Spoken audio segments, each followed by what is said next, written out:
Madami talagang nagtatanong kung ano ba talaga tong World App. Alam mo ba na may isang application na nagbibigay daan para makilala ang digital world at makuha ang mga benepisyo sa bawat paggamit nito? Ito ang World App.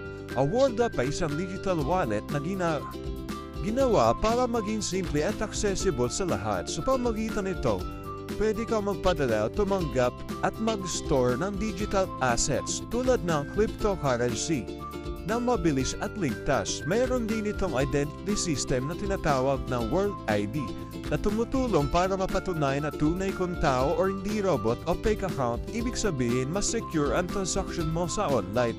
Bukod pa rito, madali itong gamitin kahit baguhan ka pa lang sa crypto. Isang app lang. Pwede ka na magpadala ng pera at mag-trade at sumali sa global at tunong project. Madami din yung nagsasabi dito na makukuha daw yung mga identity nyo.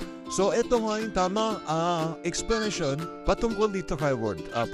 So, hindi naman talaga masama or hindi talaga masama ang epekto nito para sa atin at sa pagkuha ng mga Irish natin. So, sa mga katanungan, sana sagot na natin. So, kung gusto mo magkaroon ng World application at magkaroon ng free na makukuha, comment lang kayo sa baba ng how.